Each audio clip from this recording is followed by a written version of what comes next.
Hello guys, welcome to Ekam IAS academy Hyderabad. So మనం discuss చేసుకునే current ఈవెంట్స్లో భాగంగా ఇవాళ వచ్చేసి ఏమున్నాయో సంబంధించిన కాన్సెప్ట్స్ అన్నీ కూడా ఇవాళ క్లియర్గా ఎక్స్ప్లెయిన్ చేస్తాను. నిన్నటికి సంబంధించిన ఈవెంట్స్ అన్నీ కూడా. సో నిన్న ఉగాది సందర్భంగా మన కరెంట్ ఈవెంట్స్ అనేది అప్లోడ్ చేయలేదు కదా, దానికి సంబంధించిన ఈవెంట్స్ అనేవి అన్నీ కూడా ఇవాళ క్లారిటీ ఎక్స్ప్లెయిన్ చేస్తాను, చూద్దాం. సో ఇవాళ వచ్చేసి మనకి 23 మార్చు. సో ఫస్ట్ వన్ వచ్చేసి నవరోజ్. సో నవరోజ్ అని చెప్పేసి మీరు వినే ఉంటారు ఇంతకుముందు. సో మనకి న్యూ ఇయర్స్ అనే ఫెస్టివల్స్ ఉంటాయన్నమాట, కొన్ని కొత్త సంవత్సరాలు ఉంటాయి కదా. మన తెలుగు వారికి వచ్చేసి ఉగాది అనేది కొత్త సంవత్సరం, అలానే మనకి టిబెటన్కి వచ్చేసి లోసార్ ఫెస్టివల్ అని చెప్పేసి చేస్తారు. ఈ నవరోజ్ అనేది ఏంటంటే Iranian, so Iranian new year అనమాట, ఇరాన్కి సంబంధించిన న్యూ ఇయర్. అంటే ఏంటంటే ఇది వచ్చేసి పార్సీస్ ఉన్నారు కదా, పార్సీ కమ్యూనిటీ వాళ్ళ యొక్క న్యూ ఇయర్ అనమాట. పార్సీ కమ్యూనిటీ యొక్క న్యూ ఇయర్ అంటే జొరాస్ట్రియన్స్ లాగా ఉంటారు కదా, సో పార్సీ కమ్యూనిటీకి సంబంధించినటువంటి న్యూ ఇయర్ అనమాట. ఈ నవరోజ్ ఫెస్టివల్ అనేది ఇప్పటికి సంబంధించింది కదా, చాలా ఓల్డెన్ డేస్ నుంచి ఉంది. ఢిల్లీ సల్తనత్ టైంలో కూడా ఈ నవరోజ్ ఫెస్టివల్ అనేది జరుపుకునేవాళ్ళు. బాల్బన్ ఉన్నాడు కదా, స్లేవ్ డైనస్టీకి సంబంధించిన బానిస వంశానికి సంబంధించిన బాల్బను సుల్తాన్గా ఉన్నప్పుడు కూడా ఈ నవరోజ్ ఫెస్టివల్ అనేది జరుపుకునేవాళ్ళు అనమాట. ఎందుకంటే అప్పుడు పర్షియాతో మంచి అటాచ్ ఉన్నది మన ఇండియాకి వచ్చేసి, ట్రేడ్ పరంగా రిలేషన్స్ పరంగా అంతా కూడా. సో ఇప్పుడు మనం చూసుకుంటే గూగుల్ డూడిల్ అసలు న్యూస్లోకి ఎందుకు వచ్చిందంటే, సో గూగుల్ డూడిల్ అనేది ఈ మధ్య మనకి ఏ డేకి ప్రత్యేకత ఉంటే ఆ డేకి సంబంధించిన ఇమేజెస్ అనేవి చేంజ్ అవుతూ ఉంటాయి, డూడిల్స్ అనేవి చేంజ్ అవుతూ ఉన్నాయి. సో అట్లా Google doodle celebrating the Iranian new year of the Navroz festival that is celebrated Parsis. So ఎవరంటే పార్సీస్. సో పార్సీ కమ్యూనిటీ వచ్చేసి దీన్ని సెలబ్రేట్ చేసుకుంటారు. సో ప్రపంచవ్యాప్తంగా ఎక్కడ ఉన్నారో వాళ్ళందరూ కూడా పార్సీ కమ్యూనిటీ అనే వాళ్ళు సెలబ్రేట్ చేసుకుంటారు. మన ఇండియాలో కూడా పార్సీ కమ్యూనిటీ చాలా మంది ఉన్నారు. సో తర్వాత Navroz is a Iranian and Persian new year. The word now means new and రోజు మీన్స్ డే. సో ఇక్కడ చూడండి, నవ్ అంటే ఏంటి, నవ్ అంటే ఏంటి అర్థము, న్యూ అని చెప్పేసి అర్థం, రోజు అంటే డే అని అర్థం. సో కొత్త డే కాబట్టి, అంటే కొత్త సంవత్సరాలకు ఎంటర్ అవుతున్నారు కాబట్టి నవరోజ్ అంటారు. సో నవరోజ్ అంటే ఏంటంటే అర్థం వచ్చేసి కొత్త సంవత్సరం అని చెప్పేసి ఇట్లా. సో తర్వాత therefore the word translate to a new day. So it is listed of the UNESCO intangible cultural heritage of humanity of India. So మన ఇండియాలోని so intangible cultural heritage of humanity, so humanity of India. So UNESCO సంబంధించిన ఈ లిస్ట్లో ఈ Navroz festival అయితే add చేస్తారనమాట. So UNESCO సంబంధించిన ఈ లిస్ట్లో ఈ నవరోజ్ ఫెస్టివల్ని యాడ్ చేశారు. ఈ ఫ్యాక్ట్స్ అన్ని కూడా చూసుకోండి, చాలా ఇంపార్టెంట్. సో ఈ నవరోజ్ అనేది ఏంటంటే ఒక న్యూ ఇయర్. ఎవరు సెలబ్రేట్ చేసుకుంటారంటే పార్సీ కమ్యూనిటీ వాళ్ళైతే ఈ ఫెస్టివల్ని సెలబ్రేట్ చేసుకుంటారు. సో నెక్స్ట్ ఈవెంట్ చూద్దాం. సో నెక్స్ట్ ఈవెంట్ వచ్చేసి జియా ల్యాండే అని చెప్పేసి ఒక న్యూస్లో ఉంది, వచ్చేసి జియా ల్యాండే అని చెప్పేసి. అసలు ఏంటో చూద్దాం. రీసెంట్గా మనము ఆఫ్రికా సంబంధించిన గ్రేట్ రిఫ్ట్ అనేది డిస్కస్ చేసుకున్నాం కదా.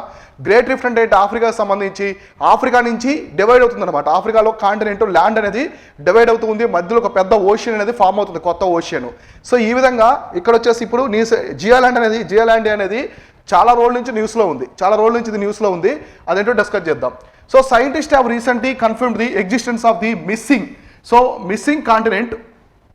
Missing continent known as the Zealandia. So ఇక్కడ ఒక మిస్సింగ్ కాంటినెంట్ అనమాట, ఏదంటే ఒక మిస్సింగ్ కాంటినెంట్, దాన్ని ఏమని పిలుస్తారంటే జియాలాండియా అని చెప్పేసి పిలుస్తున్నారు. అంటే ఇది ఒక మిస్సింగ్ కాంటినెంట్, అంటే మనకి కనిపించకుండా పోయినటువంటి ఒక కాంటినెంట్. దాని మీద పరిశోధనలు అనేవి చాలా రోజుల నుంచి సైంటిస్ట్ అనేవి చేస్తూ ఉన్నారు. సో దానికి సంబంధించి చూద్దాం. Zealandia is a long narrow micro continent. So micro continent that is mostly submerged the South Pacific Ocean. Okay, ఇది ఎక్కడుందంటే మనకి సౌత్ పసిఫిక్ ఓషన్లో ఉంది. సో అంటే దక్షిణ పసిఫిక్ మహాసముద్రంలో ఉంది. అది సబ్మెర్జ్ అయిపోయింది అనమాట, మొత్తం కూడా మునిగిపోయింది, సముద్రంలో మునిగిపోయింది కంప్లీట్గా. ఆ కాంటినెంట్ మొత్తం కూడా మునిగిపోయింది అనమాట. ఇక్కడ చూడండి, మనకి న్యూజిలాండ్ ప్రాంతం ఉంది కదా, ఇదంతా కూడా ఆస్ట్రేలియాకి సంబంధించిన ప్రాంతం ఇది. ఇక్కడ న్యూజిలాండ్, ఇదంతా కూడా న్యూజిలాండ్. సో ఈ కాంటినెంట్ మొత్తం కూడా ఇది అనమాట. సో ఈ కాంటినెంట్ ఇక్కడ కనిపిస్తుంది రెడ్గా. సో ఇదంతా కూడా ఈ కాంటినెంట్. అయితే మనకి ఈ ల్యాండ్ ఇది న్యూజిలాండ్ కంట్రీ. సో ఇక్కడ ఎల్లోలో కనిపిస్తుంది మీకు, ఇది వచ్చేసి న్యూజిలాండ్ కంట్రీ అనమాట. ఇది మాత్రమే మనకి పైకి కనిపిస్తూ ఉంటుంది, సముద్రంలో మునక్కుండా ఉండే ప్రాంతం వచ్చేసి న్యూజిలాండ్ దేశము. దాని కింద ఎంటైర్ పెద్ద కాంటినెంట్ ఉందన్నమాట. న్యూజిలాండ్ కింద, ఆస్ట్రేలియాకి పక్కన ఉండే న్యూజిలాండ్ కింద ఒక పెద్ద కాంటినెంట్ ఈ విధంగా ఫామ్ అయి ఉంది. సో పెద్ద కాంటినెంట్ అనేది ఫామ్ అయింది, దాన్ని జియాలాండ్ అని చెప్పేసి పిలుస్తారు. తర్వాత Zealandia was formally one of the continents of the ancient supercontinent called the Gondwana, which also include the Western Antarctica and Eastern Australia over the 500 million years ago. So 500 million సంవత్సరాల క్రితం, so 500 million సంవత్సరాలకు పూర్వం వచ్చేసి ఒక పెద్ద land ఉండేది అనమాట, ఒక పెద్ద కాంటినెంట్, సూపర్ కాంటినెంట్. గొండవానా ల్యాండ్, లొరెన్షియా ఇట్లా పిలిచేవాళ్ళు కదా. సో సౌత్ వైపు ఉన్నటువంటి ల్యాండ్, పెద్ద కాంటినెంట్, సూపర్ కాంటినెంట్ ఏమని పిలిచేవాళ్ళంటే గొండవానా ల్యాండ్ అని చెప్పేసి పిలిచేవాళ్ళు. ఈ గొండవానా ల్యాండ్లో ఈ జియా ల్యాండ్ అనేది పార్ట్ అనమాట. ఈ జియా ల్యాండ్ అనేది పార్ట్. ఈ గొండవానా ల్యాండ్లో ఏముండేదంటే ఇప్పుడు ప్రెజెంట్గా ఉన్నటువంటి అంటార్టికా, ఇప్పుడు అంటార్టికా ఖండం కావచ్చు, తర్వాత ఈస్టర్న్ ఆస్ట్రేలియా ఇవన్నీ కూడా ఒకప్పుడు గొండవానా ల్యాండ్లో పార్ట్ అనమాట. సో మన ఇండో ఇండియన్ ప్లేట్ ఉంది కదా, సౌత్ ఇండియా మొత్తం కూడా గొండవానాకి సంబంధించినటువంటి పార్ట్ అనమాట. ఇదంతా కూడా ఆ కాంటినెంట్, సూపర్ కాంటినెంట్ గొండవానాకి సంబంధించిన ప్రాంతాలు. ఇప్పుడు ఈ సబ్మిట్ చేయబడినటువంటి సౌత్ పసిఫిక్ ఓషియన్లో మునిగిపోయిన సబ్మిట్ చేయనటువంటి ఈ జియాలాండే కాంటినెంట్ కూడా ఈ గొండవానా ల్యాండ్, సూపర్ కాంటినెంట్ అనేటువంటి గొండవానా ల్యాండ్కి సంబంధించింది. సో తర్వాత దీనికి సంబంధించిన క్లియర్గా మనం చూసుకుంటే ఇంకా ఇక్కడ చూడండి, దీనికి సంబంధించిన కొంత ఇన్ఫర్మేషన్ అయితే ఉంది, క్లియర్గా చూద్దాం. So it began to the pull away from Gondwana రఫ్లీ 105. So 105 million years. So 105 million years ago, as a Zealandia started pulling away, it began to sink beneath the waves, the 94% remaining under the water millennia. So millennia అని చెప్పేసి islands ఉన్నాయి కదా, మిలీనియా islands అంటాము. అంటే ఇది మనకేమని చెప్పాను, 500 million సంవత్సరాల క్రితము గొండవానా ల్యాండ్లో పార్ట్గా ఉన్నది. తర్వాత డివైడ్ అయిన తర్వాత కాంటినెంట్స్ అనేవి డివైడ్ అయ్యాయి కదా గొండవానా ల్యాండ్ నుంచి. డివైడ్ అయిన తర్వాత ఇదేమైందంటే గొండవానా ల్యాండ్ నుంచి దూరంగా వచ్చి 105 సంవత్సరాలు, సో 105 million years ago ఇది వచ్చేసి సముద్రంలో మునిగిపోయింది, కంప్లీట్గా ఈ సబ్మిట్ అయిపోయింది అనమాట. ఈ ప్రాంతం అంతా కూడా సముద్రంలో కలిసిపోయింది, ఏది జియాలాండియా మొత్తం కూడా ఈ పసిఫిక్ ఓషియన్లో. తర్వాత it is approximately 1.89 million square miles. So ఇది మొత్తం డిస్టెన్స్, అంటే దానికి విస్తీర్ణం అనేది ఎంత ఉందంటే 1.89 million చదరపు కిలోమీటర్లు అనేది దీని యొక్క విస్తీర్ణం. And the size about the half of the size of Australia. So దీని యొక్క మొత్తం సైజ్ వచ్చేసి ఆస్ట్రేలియాలో సగం ఉందన్నమాట. సో ఆస్ట్రేలియా ఉంది కదా, అందులో మొత్తం వచ్చేసి సగం ప్రాంతం ఉంది, ఏది ఈ జియాలాండియా ప్రాంతం అంతా కూడా ఆస్ట్రేలియాలో సగ భాగం వరకు ఉంది. So the vast majority of this continent is beneath the 6,560 feet of the water. ఇది మొత్తం వచ్చేసి సముద్రంలో 6,560 అడుగుల లోపల ఉందన్నమాట. సముద్రంలో సబ్మిట్ చేయబడింది మొత్తం. సో 6,560 అడుగుల లోతులో ఇది సబ్మిట్ చేయబడింది, సముద్రంలో వచ్చేసి కంప్లీట్గా సబ్మిట్ చేయబడింది.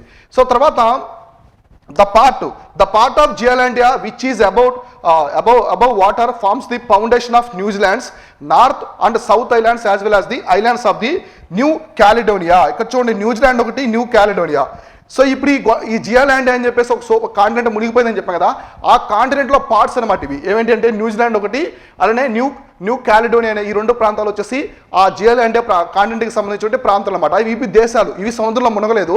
సో న్యూజిలాండ్ మనం చూస్తున్నాం కదా, న్యూజిలాండ్ అనేది ఈ న్యూ క్యాలిడోనియా అని చెప్పేసి ఈ రెండు అయితే మనకి ఆ కాంటినెంట్లో పాటు ఇప్పుడు మనకి ప్రపంచంలో కనిపించేటువంటి ప్రాంతాలు. సో తర్వాత ఇంకా దీని గురించి ఏం చెప్పారంటే, the existence of the Zealandia was first recorded in the 1642 by Dutch businessman and sailor Abel Tasman. So ఇక్కడ చూడండి, అబెల్ టాస్మాన్ అనే ఒక వ్యక్తి అనమాట. సో ఈయన ఎవరంటే డచ్ దేశానికి సంబంధించినటువంటి ఒక బిజినెస్ పర్సన్. సో డచ్ దేశానికి సంబంధించిన అబెల్ టాస్మాన్. సో అబెల్ టాస్మాన్ అనే ఒక వ్యక్తి దీన్ని కనిపెట్టాడు, ఏది ఈ కాంటినెంట్ని అయితే కనిపెట్టాడు, జియాలాండ్ అనే కాంటినెంట్ని 1642 సంవత్సరంలోనే. చూడండి, ఎప్పుడంటే 1642 సంవత్సరంలో ఈ డచ్ బిజినెస్ మ్యాను అబెల్ టాస్మాన్ అనే వ్యక్తి ఈ కాంటినెంట్ అయితే జియాలాండ్ అనే కాంటినెంట్ అయితే కనిపెట్టాడు అనమాట. తర్వాత who was on the mission to find the great southern continent or Terra Australis. So ఈయన వచ్చేసి ఒక అన్వేషణ లాగా ఒక మిషన్ మీద వెళ్ళాడు, ఒక మిషన్ మీద దాన్ని ఫుల్ఫిల్, ఆ మిషన్ టార్గెట్ రీచ్ అవ్వడానికి వెళ్ళాడు. ఆయన యొక్క టార్గెట్ ఏంటంటే సౌత్ వైపు ఉన్నటువంటి గ్రేట్ కాంటినెంట్స్ ఏమున్నాయి, దక్షిణం వైపు ఉన్నటువంటి గ్రేట్ కాంటినెంట్స్ ఏమున్నాయో వాటిని కనిపెట్టడానికి వెళ్ళి దీన్ని అయితే కనిపెట్టాడు. ఈ జియాలాండ్ అని చెప్పేసి ఒక ఖండం అనేది సముద్రంలో సబ్మిట్ చేయలేదని చెప్పేసి ఈయనైతే క్లియర్గా దాని గురించి ఎక్స్ప్లెయిన్ చేశారు. మొట్టమొదటిసారి 1642 సంవత్సరంలో కనిపెట్టారు. ఇది దీనికి సంబంధించినటువంటి complete information. So next event వచ్చేసి status of forest in India. So మామూలుగా మనకి మార్చ్ 21. సో మార్చ్ 21 అనేది ప్రతి సంవత్సరం కూడా మనం మార్చ్ 21 అనేది ఇంటర్నేషనల్ డే ఆఫ్ ఫారెస్ట్ అని జరుపుకుంటాం. So international day of forest అంటే మనకి అంతర్జాతీయ అటవీ దినోత్సవం అని జరుపుకుంటాం. అంతర్జాతీయ అటవీ దినోత్సవం అని చెప్పేసి మార్చ్ 21 జరుపుకుంటాం. దాని పరంగా మన ఇండియాకి సంబంధించిన ఒక ఫారెస్ట్ అనేది స్టేటస్ ఏ విధంగా ఉంది, ఏ స్టేట్లో ఎక్కువ ఫారెస్ట్ విస్తీర్ణం ఉంది, ఏ స్టేట్లో హైయెస్ట్ పర్సెంటేజ్ ఆఫ్ ఫారెస్ట్ ఉంది ల్యాండ్లో, ఇవన్నీ కూడా ఇప్పుడు మనం క్లారిటీగా డిస్కస్ చేసుకుందాం. ఇక్కడ చూడండి, as per the India state of forest report 2021. So మనకి సంబంధించిన recent report state of forest report 2021 ప్రకారం చూసుకుంటే forest and tree covering in India increased by the 2261 square kilometres.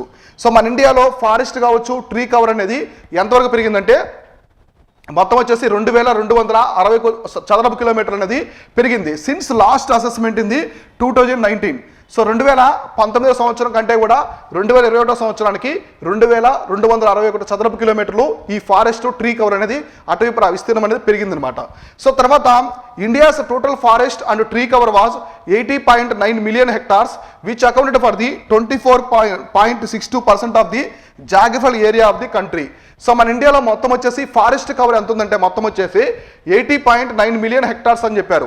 దాన్ని పర్సంటేజ్ ప్రకారం చూసుకుంటే మన ఇండియాలో ఉండే మొత్తం భూభాగంలో 24.62%. సో 24.62% అనేది మొత్తం జాగ్రఫికల్ ఏరియాలో ఈ ఫారెస్ట్ కవర్ అనేది ఉందన్నమాట. చాలా ఇంపార్టెంట్, ఇది గుర్తుపెట్టుకోండి. సో మొత్తం ఫారెస్ట్ అండ్ ట్రీ కవర్ ఇటువంటి రిపోర్ట్స్ ఎక్కువ అడుగుతూ ఉంటారు ఎగ్జామినేషన్లో. ఫారెస్ట్ ఇక్కడ ఫారెస్ట్ అండ్ ట్రీ కవర్ ఈ రెండు గుర్తుపెట్టుకోవాలి. So forest and tree cover ఎంత ఉందంటే 24.62% అనేది మన ఇండియా భూభాగంలో ఉందన్నమాట. సో తర్వాత ఈ రిపోర్ట్ ఏం చెప్తుందంటే the report said 17 states and union territories had more than 33% of their area under the forest cover. So మన ఇండియాలో మొత్తం వచ్చేసి 17 రాష్ట్రాలు యూనియన్ టెరిటరీస్ వచ్చేసి 33% వాటి యొక్క భూభాగంలో 33% అనేది ఫారెస్టే ఉన్నాయన్నమాట. 33% అనేది ఒక ఫారెస్ట్కే విస్తీర్ణం అనేది ఉందని చెప్పేసి వాళ్ళ భూభాగంలో మొత్తం 17 రాష్ట్రాలు యూనియన్ టెరిటరీస్ కలుపుకుంటే 33% ఉంది. అంటే నేషనల్ యావరేజ్ కంటే కూడా ఇక్కడ ఈ 17 స్టేట్స్ అండ్ యూటీలోనే ఎక్కువగా ఫారెస్ట్ కవర్ అనేది ఉందన్నమాట. సో నెక్స్ట్ దీనికి సంబంధించిన ఇన్ఫర్మేషన్ ఇంకా చూద్దాం. సో ఇక్కడ చూడండి Madhya Pradesh. So Madhya Pradesh are the largest forest cover followed by Arunachal Pradesh, Chhattisgarh, Odisha and Maharashtra. So మన ఇండియాలో వచ్చేసి ఎక్కువగా లార్జెస్ట్ ఫారెస్ట్ కవర్ స్టేట్ ఏదంటే మధ్యప్రదేశ్. సో మధ్యప్రదేశ్లో మనకి వింధ్యాస్ కావచ్చు, సాత్పురాస్, మహాదేవ్ హిల్స్, మైకాల్ హిల్స్ అవన్నీ ఉంటాయి కదా. సో అవంతా కూడా ఆల్మోస్ట్ ఎక్కువ మధ్యప్రదేశ్ అనేది ఫారెస్ట్ కవర్ ఉంటుంది. మొత్తం మధ్యప్రదేశ్లో మనకి చాలా శాతం వరకు కూడా ఫారెస్ట్ అనేది ఉంటుంది. అంటే మన ఇండియాలో ఎక్కువ విస్తీర్ణం పరంగా చూసుకుంటే అటవీ విస్తీర్ణం ఎక్కువగా ఉండే రాష్ట్రం వచ్చేసి మధ్యప్రదేశ్, తర్వాత అరుణాచల్ ప్రదేశ్, ఛత్తీస్గఢ్, తర్వాత ఒడిస్సా, మహారాష్ట్ర అనేవి దాన్ని ఫాలో అవుతూ ఉన్నాయి. తర్వాత the top 5 states in terms of the forest coverage A percentage of the total geographical area was Mizoram. ఇది చాలా ఇంపార్టెంట్. ఇక్కడ చూడండి మిజోరాం అంటే ఇక్కడేంటి మన ఇండియా మొత్తం మీద ఎక్కువ ఫారెస్ట్ కవర్ ఉండేది. అంటే ఎక్కువ ఫారెస్ట్ కవర్ ఉండే స్టేట్ వచ్చేసి మధ్యప్రదేశ్. అయితే వాటి భూభాగంలో ఒక రాష్ట్రంలోని భూభాగంలో ఎక్కువ శాతం అడవులు ఉండేది. రాష్ట్రం భూభాగంలో ఎక్కువ శాతం అడవులు ఉండే ప్రాంతం వచ్చేసి మిజోరాం, తర్వాత అరుణాచల్ ప్రదేశ్, తర్వాత మేఘాలయ, మణిపూరు అండ్ నాగాలాండ్ ఉన్నాయి. తర్వాత ఇక్కడ చూడండి మిజోరాంలో ఉన్నటువంటి భూభాగం. సో మిజోరాంలో ఉండే 100% భూభాగంలో వచ్చేసి 100% భూభాగంలో మొత్తం 84.53%. సో 84.53% అనేది ఫారెస్ట్ కవరే ఉందన్నమాట. అంటే ఫారెస్ట్లోనే ఎక్కువ మంది నివసిస్తూ ఉంటారు అక్కడ. సో దీని ప్రకారం చూసుకోండి హైయెస్ట్ పర్సెంటేజ్ అనమాట. రాష్ట్రంలో ఉండే భూభాగంలో ఎక్కువ శాతం అడవులు ఉండేది మిజోరాంలో ఉన్నాయి. 100% ల్యాండ్లో వచ్చేసి మిజోరాంలో మొత్తం 84.53% వరకు ఉన్నాయి. సో అరుణాచల్ ప్రదేశ్లో 79 ఉంది అప్రాక్సిమేట్లీ, మేఘాలయ 76, ఈ విధంగా రాష్ట్రాలు ఉన్నాయి. ఇక్కడ మీరు ఓవర్గా గుర్తుపెట్టుకోవాల్సింది విస్తీర్ణం పరంగా ఎక్కువ ఉండేది మధ్యప్రదేశ్, అదే పర్సంటేజ్ పరంగా దానికి ల్యాండ్ పర్సంటేజ్ ప్రకారం చూసుకుంటే మిజోరాం. ఈ రెండైతే ఫారెస్ట్ రిపోర్ట్కి సంబంధించి క్లారిటీగా చూసుకోవాలి. సో నెక్స్ట్ ఈవెంట్ చూద్దాం. సో నెక్స్ట్ ఈవెంట్ వచ్చేసి మల్టిపుల్ ఇండికేటర్ సర్వే. సో ఇండియాలో రీసెంట్గా మల్టిపుల్ ఇండికేటర్ సర్వే అనేది జరిగింది. అంటే ఇందులో ఎడ్యుకేషన్, ఎంప్లాయ్మెంట్ అంతా మిక్సింగ్గా తీసుకుని ఒక సర్వే అయితే చేశారు. ఆ సర్వే ఏముందో చూద్దాం. ద నేషనల్ శాంపిల్, ఈ సర్వే చేసింది ఎవరంటే నేషనల్ శాంపిల్ సర్వే, ఎన్ఎస్ఎస్ఓ ఉంది కదా. So NSSO carried out the multiple indicator survey covering the entire country in the 78th round. So ఇది ఎన్నో రౌండ్ అంటే 78th, 78వ గణన అనమాట. 78వసారి దీన్ని అయితే ఈ సర్వే అనేది చేస్తున్నారు. ఈ సర్వేని ఎవరు కండక్ట్ చేస్తారంటే నేషనల్ శాంపిల్ సర్వే ఆఫీస్ అనేది ఎన్ఎస్ఎస్ఓ ఉంది కదా, వీళ్ళైతే కండక్ట్ చేస్తారు. సో తర్వాత ఎంఐఎస్, అసలు ఈ సర్వే ఏంటో చూద్దాం. ఎంఐఎస్ అంటే multiple indicator survey. So multiple indicator survey is a type of survey designed to collect data on a range of key indicators related to the well-being. So well-being of the individuals, households and the communities. So మేజర్గా individuals కావచ్చు, house holds కావచ్చు, communities కావచ్చు. So వీళ్ళకి సంబంధించి wellbeing అనమాట, వాళ్ళు ఎంతవరకు బాగున్నారు, సో అన్ని విషయాల పరంగా ఏ విధంగా బాగున్నారో, వెల్ఫేర్ అంటే సంక్షేమం అనేది ఏ విధంగా ఉందో ఈ సర్వే అనేది చేస్తుంది అనమాట. సో తర్వాత ఇందులో the survey typically covers the topics like health, so ఆరోగ్యపరంగా కావచ్చు, ఎడ్యుకేషన్ విద్యాపరంగా, వాటరు జలం పరంగా కావచ్చు, sanitization water and sanitization, nutrition పోషక విలువలు కావచ్చు, చైల్డ్ ప్రొటెక్షను పిల్లల్ని బాల్య సంరక్షణ ప్రకారం చూసుకుంటే ఈ ఇండికేటర్స్ ప్రకారము ఈ మల్టిపుల్ ఇండికేటర్ సర్వే అనేది చేస్తారు. సో మల్టిపుల్ ఇండికేటర్ సర్వేలో మేజర్గా ఉన్నటువంటి ఇండికేటర్స్ ఏమున్నాయంటే హెల్త్ ఒకటి, ఎడ్యుకేషను, వాటర్ అండ్ శానిటైజేషను, తర్వాత nutrition and child production. So ఇవన్నిటిని బేస్ చేసుకొని రాష్ట్రాలకు సంబంధించి ఏ రాష్ట్రం మంచి పెర్ఫామ్ చేస్తుంది, ఏ రాష్ట్రం లీస్ట్గా ఉన్నాయి, ఏ రాష్ట్రాలు వాటర్ పరంగా స్కార్సిటీ ఎదుర్కొంటున్నాయి, ఏ రాష్ట్రంలో ఎడ్యుకేషన్ చాలా లోగా ఉంది, హెల్త్ సెక్టర్ చాలా వరస్ట్గా ఉందని చెప్పేసి చెప్తూ ఉంటారు ఏ రాష్ట్రాలు అని చెప్పేసి. ఇప్పుడు ఈ సర్వే గురించి అయితే మనం డిస్కస్ చేసుకుందాం కదా. ఇప్పుడు ఏ రాష్ట్రాల గురించి ఈ మల్టిపుల్ ఇండికేటర్ సర్వే రిపోర్ట్ ఇచ్చిందో చూద్దాం. ఇందులో కీ ఫైండింగ్స్ ఏమన్నాయి చూద్దాం. ఇక్కడ చూడండి కీ ఫైండింగ్స్. అసలు కీ ఫైండింగ్స్ ఏమన్నాయంటే ఇక్కడ చూడండి Kerala. So Kerala, Manipur, Nagaland, Jharkhand. So Kerala, Manipur, Nagaland, Jharkhand have less than 90% access to the improved source of drinking water. So 90% కంటే ఈ 90% కంటే తక్కువ ఉందన్నమాట. వాటర్ యాక్సెస్ అనేది తక్కువగా ఉంది, డ్రింకింగ్ వాటర్ యాక్సెస్ అనేది తక్కువగా ఉంది. ఏ రాష్ట్రాలంటే Kerala, Manipur, Nagaland, Jharkhand have less than 90% access to the improved source of the drinking water. So తర్వాత ఇది డ్రింకింగ్ వాటర్కి సంబంధించిన రిపోర్టు. తర్వాత ఇక్కడ చూస్తే among the major states. So పెద్ద రాష్ట్రాల ప్రకారం చూసుకుంటే Assam. So Assam, Jharkhand, Bihar and Odisha. Assam, Jharkhand, Bihar and Odisha among the worst in access to the tapped drinking water. So tapped drinking water for a both rural and urban. ఇక్కడ చూడండి బోత్ రూరల్ అండ్ అర్బన్. అంటే మనకి గ్రామీణ ప్రాంతాల ప్రకారం చూసుకున్నా, పట్టణ ప్రాంతాల ప్రకారం చూసుకున్నా ఈ రాష్ట్రాల్లో అస్సాము, జార్ఖండ్, బీహార్, ఒడిస్సాలో ట్యాప్ కనెక్షన్ ఉంది కదా. సో మనకి ఇంటింటికి డ్రింకింగ్ వాటర్ సప్లై ఇస్తారు ట్యాప్ కనెక్షన్. ఆ విషయాల్లో ఈ రాష్ట్రం అనేది వరస్ట్ పెర్ఫార్మెన్స్ అయితే చేసిందని చెప్పేసి ఈ మల్టిపుల్ ఇండికేటర్ సర్వే చెప్తుంది. తర్వాత అమాంగ్ ది బిగ్ స్టేట్స్, ఈ మెజారిటీ స్టేట్స్. సో పెద్ద రాష్ట్రాలు మనకి ఉత్తరప్రదేశ్, రాజస్థాన్ ఇలా ఉన్నాయి కదా, మధ్యప్రదేశ్. సో ఈ రాష్ట్రాల ప్రకారం చూసుకుంటే so Uttarakhand, Odisha, Kerala and Delhi have the highest proportion, more than 20% of the men aged between 15 to 24 who were not in the education, employment or training at the time of the survey. So ఈ survey చేసే టైంకి ఢిల్లీలో కావచ్చు, తర్వాత Uttarakhand, Odisha, Kerala and ఢిల్లీలో వచ్చేసి ఈ employment ప్రకారం వచ్చేసి ఈ కేటగిరీలో. సో మనకి ఈ కేటగిరీ ఉంది కదా. సో మోర్ దాన్ 20% అనే కేటగిరీ అనేది ఈ ఎంప్లాయ్మెంట్ విషయంలో చాలా పూర్ పెర్ఫార్మెన్స్ చేసిందని చెప్పేసి ఈ రిపోర్ట్ చెప్తుంది. ఇక్కడ ఏమని చెప్పారు వాళ్ళు, ఒకటి డ్రింకింగ్ వాటర్ సప్లై గురించి చెప్పారు, ఎంప్లాయ్మెంట్ గురించి, ఇట్లా వాళ్ళు ఒక్కొక్క ఇండికేటర్స్ని ఎక్స్ప్లెయిన్ చేశారు అనమాట. ఇవైతే గుర్తుపెట్టుకోండి, దానికి సంబంధించిన కీ ఫైండింగ్స్లో ఇవి చాలా ఇంపార్టెంట్. ఆ సర్వేని ఎవరు చేస్తారంటే ఎన్ఎస్ఎస్ఓ సంస్థ వచ్చేసి ఆ సర్వేని కండక్ట్ చేస్తుంది. Education, health, nutrition, drinking water supply కావచ్చు, వాటర్ అండ్ శానిటైజేషన్ కావచ్చు, న్యూట్రిషను, వీటికి సంబంధించి అంతా కూడా ఆ సర్వే అనేది చేస్తుంది. సో నెక్స్ట్ ఈవెంట్ చూసుకుంటే మనకి LVM-3 అని చెప్పేసి న్యూస్లో ఉంది. అసలు ఏంటి LVM-3 అనేది ఏంటంటే ఇస్రోకి సంబంధించిన అది. The Indian space agency ISRO has announced that it will launch it's largest rocket LVM-3. అంటే మన ఇస్రోకి సంబంధించిన లార్జెస్ట్ రాకెట్ అనమాట. ఇక్కడ కనిపిస్తుంది, ఇది చూడండి ఎంత పెద్ద రాకెట్ ఇది. సో LVM-3 అనేది ఏంటంటే మన ఇస్రోకి సంబంధించినటువంటి రాకెట్లో కల్లా ఇప్పుడు లార్జెస్ట్ వన్, బిగ్గెస్ట్ రాకెట్ అనమాట ఇది. So on the March 26 for its the second commercial mission. So second commercial mission అనేది ఈ March 26వ తేదీన లాంచ్ చేస్తుంది అనమాట. ఏది ఈ రాకెట్ ద్వారా సెకండ్ కమర్షియల్ మిషన్ అనేది. అంటే ఈ రాకెట్ ద్వారా, ఇది పెద్దది కదా, దీని ద్వారా రెండో సెకండ్ కమర్షియల్ మిషన్ అయితే చేస్తున్నారు. ఎప్పుడు March 26. సో అందువల్ల ఇది న్యూస్లో ఉంది. The upcoming mission will be carried out through ISRO commercial arm NSIL. ఇది ఇంపార్టెంట్. సో NSIL ఉంది కదా, ఇది ఇస్రోకి సంబంధించిన సెకండ్ కమర్షియల్ అనమాట. Second commercial firm new space India limited అని చెప్పి పిలుస్తారు. ఓకే, ఇది సెకండ్ అని చెప్పాను. సో ఇది వచ్చేసి సెకండ్ది. అసలు ఫస్ట్ది ఏంటి? సో ఫస్ట్ వచ్చేసి యాంట్రిక్స్. సో ఇస్రోకి సంబంధించిన ఫస్ట్ కమర్షియల్ ఆర్మ్ వచ్చేసి యాంట్రిక్స్. ఫస్ట్ వచ్చేసి యాంట్రిక్స్, సెకండ్ వచ్చేసి NSIL new space India limited. So ఇది ఒకటి అనమాట. తర్వాత it will carry 36 OneWeb. So 36 OneWeb generation 1 satellites with a total mass of 5,805 kg, 5,805 kg into 450 km circular low earth orbit with an indicator of the 87.4 degrees. ఇక్కడ చూడండి, ఇప్పుడు ఈ LVM, so LVM-3 ద్వారా తీసుకెళ్లే రాకెట్స్ ఏంటంటే ఈ rocket తీసుకెళ్లే satellites ఉపగ్రహాలు ఏంటి అంటే వన్వెబ్ సంస్థకు సంబంధించి వన్వెబ్ కంపెనీ ఉంది కదా, సో వన్వెబ్కి సంబంధించిన జనరేషన్ 1 శాటిలైట్స్ ఉన్నాయి కదా, ఈ శాటిలైట్స్ని అయితే తీసుకెళ్తున్నాయి. సో మొత్తం వెయిట్ ఎంత అంటే వాటి యొక్క శాటిలైట్స్ మొత్తం వెయిట్ టోటల్ మాసు 5805 కేజీలు ఒక వెయిట్ అనమాట. మొత్తం ఇది ఎక్కడ ఎంత దూరంలో ఎంత డిస్టెన్స్లో ఏ కక్షలో పెట్టాలంటే లో ఎర్త్ ఆర్బిట్ ఉంది కదా, లో ఎర్త్ ఆర్బిట్లోని మొత్తం 450 కిలోమీటర్స్ దూరం అనమాట. మనకి 450 కిలోమీటర్స్ దూరంలో ఉన్నటువంటి లో ఎర్త్ ఆర్బిట్లో ఈ శాటిలైట్స్ అయితే ప్లేస్ చేయాలి, ఏది LVM-3 అనేది.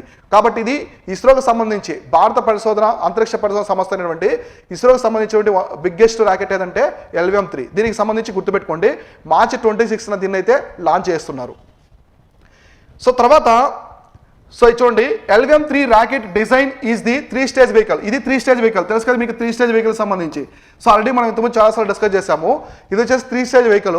తర్వాత it has 2 S200 solid Motors in the as the first stage and L110 twin liquid engines as the second stage and final C25 cryogenic upper stage.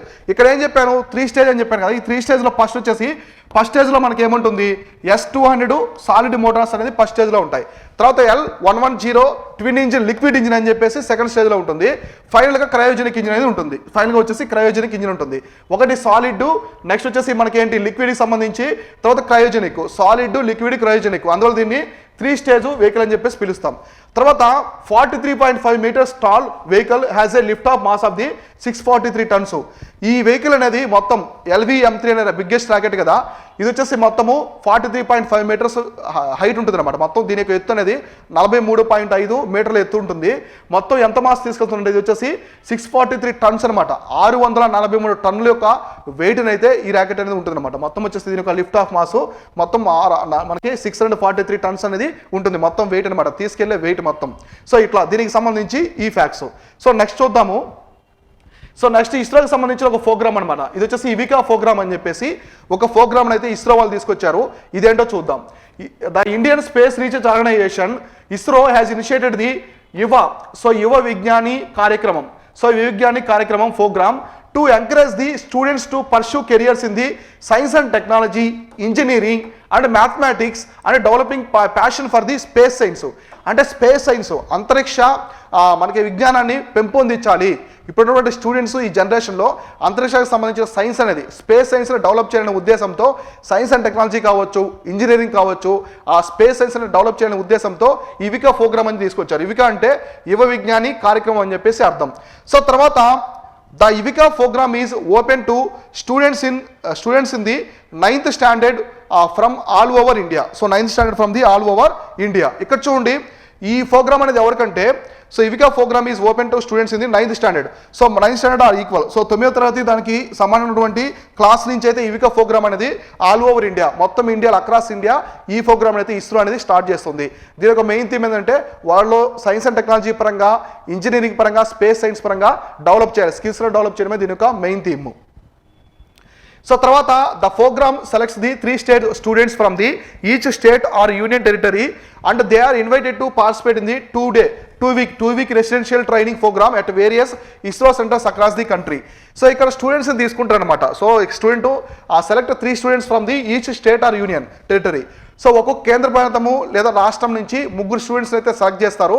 Select చేసి వాళ్ళకి మన ఇండియాలో ఉన్నటువంటి ఇస్రో సెంటర్స్ ఉంటాయి కదా, ఇస్రోకి సంబంధించిన ఇస్రో అనుబంధ సంస్థల్లో ఉన్నటువంటి సెంటర్స్లో వాళ్ళకి ట్రైనింగ్ అనేది ఇస్తారు.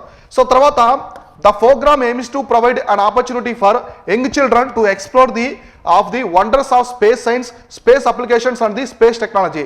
సో స్పేస్కి సంబంధించినటువంటి వండర్స్ అనమాట. అంటే ఇక్కడ జరిగే మనకి స్పేస్లో జరిగే ఈవెంట్స్ చూడండి చాలా వండర్ఫుల్గా ఉంటాయి.